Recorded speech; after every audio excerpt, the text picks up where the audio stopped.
एकदम से ऐसा लगता है कि 8 नवंबर 2016 का वो जो भूत है वो दोबारा से खौफ खिलाने आ गया है। 2000 का नोट आप मार्केट में फेंक दिया आपने, जो कि बड़ा नोट होता है, ब्लैक मनी ज्यादा चांस होती है जनरेट होने की, वो आपने कैसे फैसला किया?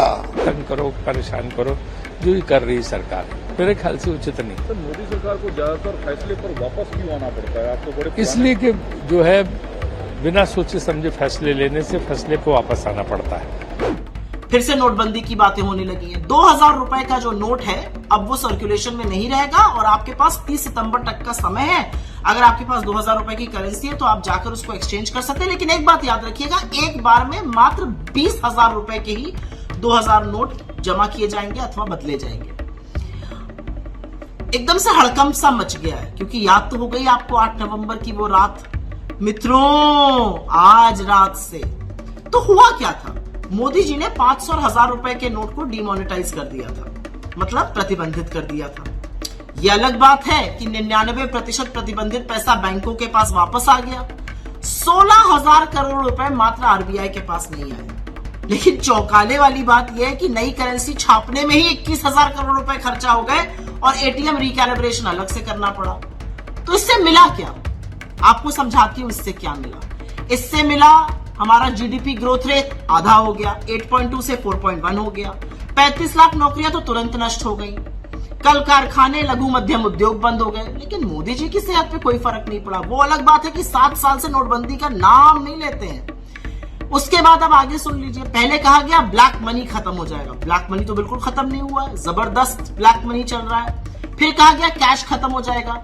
17,74,000 करोड़ कैश था नवंबर 2016 में इकोनॉमी में, अब 37 लाख करोड़ है, डबल से भी ज्यादा। फिर कहा गया टेरर फंडिंग बंद हो जाएगी। अभी रजौरी और पुंछ में हमारे 5-5 जांबाज शहीद हुए और मोदी जी एक शब्द नहीं बोलते हैं, वो अलग बात है, लेकिन टेरर फंडिंग बेधड़क चल रही है। और फिर अंत में कहा गया कि नकली नोट जो है वो बंद हो जाएंगे। 300 करोड़ से ज्यादा के ऊपर के 2016 से अभी तक नकली नोट भी पकड़ लिए गए। तो एक भी ऐसा परिणाम नहीं था, वहां पर भी नीलबटा सन्नाटा रहे। तो अब मुझे सिर्फ ये पूछना है कि जो कुछ मीडिया के साथी कवर फायरिंग देने के लिए ये कह रहे हैं कि मोदी जी और सारी पार्टीज को एक डायरेक्शन में चलना चाहिए, ये क्लीनिंग हो जाएगी, ये कर्नाटक की हार के बाद ही क्लीनिंग याद आई, पहले नहीं आई थी। 2016 से अभी तक जनरल इलेक्शन भी हो गया, तमाम राज्यों के भी चुनाव हो गए। क्या हुआ एकदम से, ऐसा क्या हुआ? और एक बात मैं अंत में और कहना चाहती हूँ अपने मीडिया के प्यारे साथियों, बंधुओं, आज न चिप ढूंढना न इसको मास्टर स्ट्रोक बताना। नोट आए तब भी मास्टर स्ट्रोक, नोट ले जाया जाए तब भी मास्टर स्ट्रोक। न चित भी मेरी पट भी मेरी तो नहीं हो सकता। और थोड़ा सा अपनी विश्वसनीयता का ख्याल रखिएगा। वैसे तो बेच खाइए, लेकिन कोशिश करते रहनी चाहिए। क्यों फैसला किया? समझ के परे, अभी तो रहस्य बना हुआ है। अब आपने बंद किया तो वो बताए कि ये बंद करने का उनके पीछे मंशा क्या है? क्या फिर ब्लैक मनी बंद करने की मंशा है? फिर फेक करेंसी आ गई, इधर आ गई, क्या वो बताएं? वो लोग लाइन में लगेंगे, वो भी 20,000 तक ही बदले जा सकते हैं नोट। एक बार में 20,000 से ज्यादा 2,000 के नोट नहीं बदले जा सकते। वो तो देखिए, टाइम जो इन्होंने दिया है, टाइम देना ही पड़ता है। पहले ब्लंडर किया इन्होंने टाइम नहीं दे करके। टाइम देना एक अलग बात है, पर देश को बताए, विश्वास में लाना चाहिए कि हमने इन कारणों से 2000 का नोट हमने बंद करने का फैसला किया है।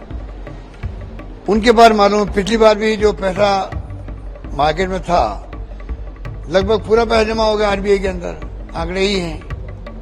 तो उस पर भी कुछ नहीं हुआ। कहाँ तो वो एक्स्ट्रा मनी थी, ब्लैक मनी थी, कहाँ वो फेक करेंसी थी, कहाँ छुप गई बाद में, कैसे कन्वर्ट हो गई। भारी करप्शन हुआ था उस वक्त में बैंकों के अंदर, भारी करप्शन हुआ था। कोई सोच नहीं सकता उस ढंग का करप्शन होकर के आपके नोट अदला बदली हो गए। पुराने नोट जमा हुए, नए नोट मिल गए उनको। अब आपने जो नया फैसला किया है, अब वो बताए पब्लिक को विश्वास में ले कम से कम, इस कारण हमने बंद किया है। पहले ही कांग्रेस पार्टी ने लगातार कहा कि वो नोटबंदी गलत थी, उसमें लोग परेशान हुए, कोई काला धन निकला नहीं, कोई आतंकवादियों का कुछ हुआ नहीं, तो वो निर्णय गलत था। फिर उसका 1,500 का नोट बंद करके फिर 2,000 ले आना, अब 2,000 भी बंद करना, तो लोगों को अननेसेसरी इससे परेशानी बहुत होती है। और जो है अर्थव्यवस्था बजाय मजबूत होने के कमजोर होती है। तो अर्थव्यवस्था को बिना समझे हुए निर्णय लेने से अब इनको सुधार करने की कोशिश हो रही है कि उसको बंद करो, इसको चालू करो। कि चिदम्बरम साहब ने अपनी टिप्पणी में खुद कहा, वो तो खुद अर्थशास्त्री है, कि जो है इस तरह का तभी जब की गई थी नोटबंदी तभी उन्होंने इसको गलत बताया था। उन्होंने कहा कि आज वही सरकार को फिर वापस अपने फैसले पाना पड़ा, लॉस भी होगा सरकार को, फाइनेंशियल लॉस होगा, तमाम तरह का नुकसान होगा, बेवजह का एक काम बढ़ा होगा बैंकों के पास। कल जो आपका ओथ सेरेमनी है, इस पे जितने बड़े दिग्गज नेता जुटेंगे, क्या यह माना जाए कि ऑपोजिशन यूनिटी का यही एक फॉर्म होगा? निश्चित रूप से कर्नाटक चुनाव के बाद आपने देखा होगा कि विपक्ष में एक नया जोश आ गया और विपक्ष एकदम एकजुट हो रहा है और उनके अंदर उत्साह आ गया है कि अब भाजपा को हराया जा सकता है। इसी कल यहाँ पर सारे विपक्ष के दल एकजुट हो रहे हैं और एकजुट होकर कर्नाटक से ये रथ आगे बढ़ेगा। अब आपके नेता राहुल तो हिमाचल में के बाद कर्नाटक, उसके बाद ये रथ आगे बढ़ेगा। आपके नेता राहुल गांधी अब 2024 में प्रधानमंत्री पद के उम्मीदवार होंगे? देखिए, प्रधानमंत्री पद का कोई अभी कुछ फैसला नहीं हुआ। राहुल जी ने तो कांग्रेस अध्यक्ष पद छोड़ दिया, तो इस तरह की बात कहना कि कोई प्रधानमंत्री पद का उम्मीदवार है, कुछ ऐसी कोई बात नहीं, ऐसा कुछ तैयार नहीं हुआ। हिमाचल, कर्नाटक, अब आपका टारगेट है राजस्थान, मध्य प्रदेश, छत्तीसगढ़, राजस्थान।